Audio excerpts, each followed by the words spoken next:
en toi. Tu es protégé par des anges. Ton nom est écrit dans le livre de vie. Dieu te connaît personnellement.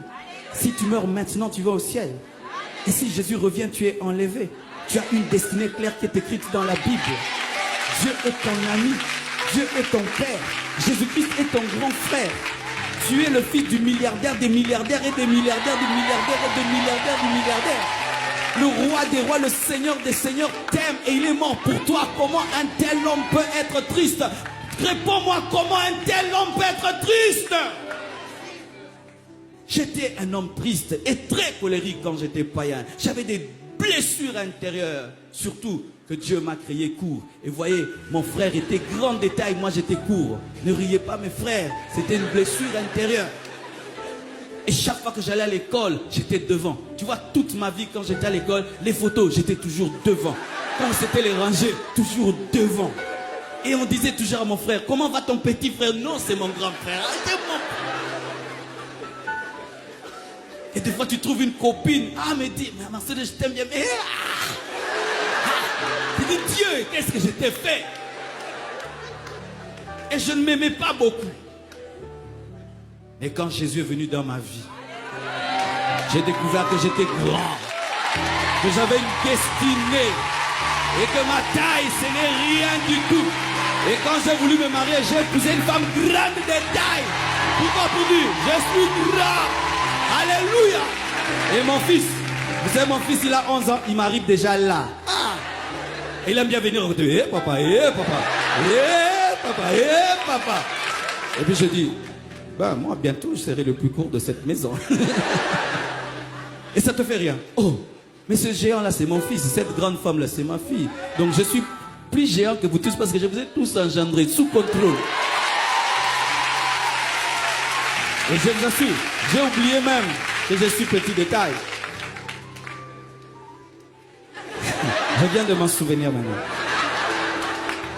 Tu es beau, tu es bien. Dieu n'a pas raté. Il sait pourquoi il t'a créé. Il sait pourquoi tu es noir, tu es blanc. Il sait pourquoi tu es femme, pourquoi tu es homme. Il sait pourquoi tu as tel père, telle mère. Il sait pourquoi tu habites tel quartier ou tel autre. Il sait pourquoi Dieu a un plan merveilleux. Sois heureux, sois heureuse, sois heureux, sois heureuse, sois heureux. Alléluia. La joie. La joie est une prédication. La joie est une évangélisation. Le monde est rempli de tristesse. Et si seulement tu vis dans la joie, les hommes te poseront la question, pourquoi tu es si heureux alors que le monde va mal? Pourquoi dans mon cœur tout va bien? Ça ne dépend pas de mon compte en banque, ça dépend de la plénitude du Saint-Esprit. Ça ne dépend pas de mes relations, ça dépend de la plénitude du Saint-Esprit. Ça ne dépend pas du matériel, ça dépend de ma connexion avec Dieu. La joie, la joie, la joie, la joie, la joie, la joie, la joie, la joie, la joie, la joie, la joie. Même si tu pleures, pleure avec joie. Même si tu as des larmes, que ce soit des larmes de joie, la joie. Même si papa est mort, j'ai la joie parce que Jésus-Christ est dans ma vie. Même si maman est morte, j'ai la joie parce que Jésus est dans ma vie. Même si mon mari est parti, ma femme est partie, j'ai la joie parce que Jésus vit dans ma vie.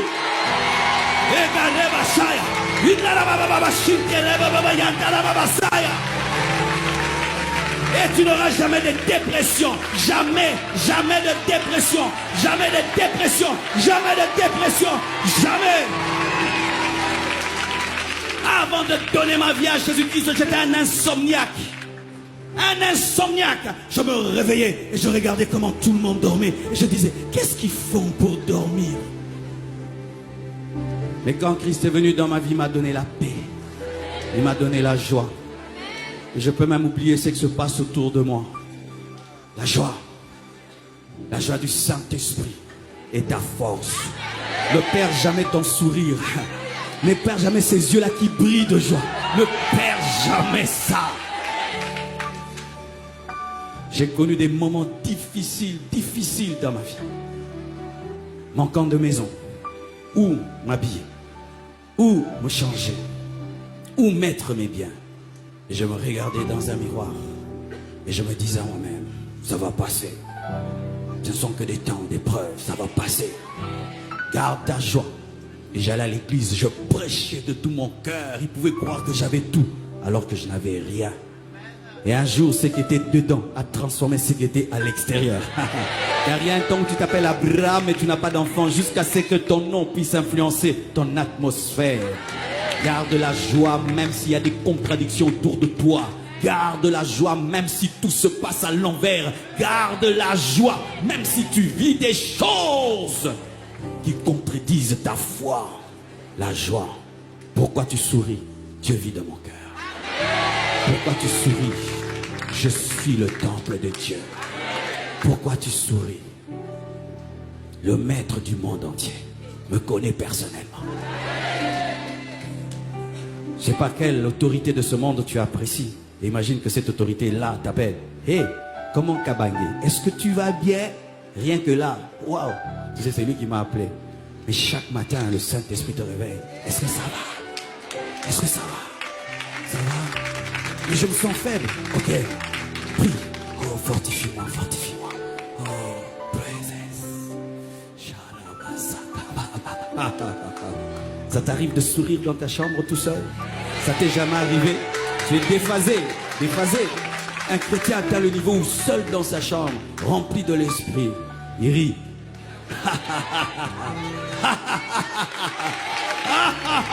Oui, mon frère, la joie. Imagine, tu habites une avenue, tu es païen, et tu vois des chrétiens qui vont à l'église tristes.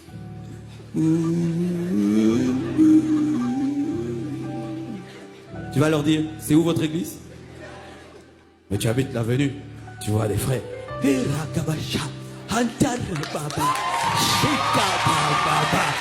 me dis, alléluia, loué soit l'Éternel et je suis délivré de tous mes ennemis.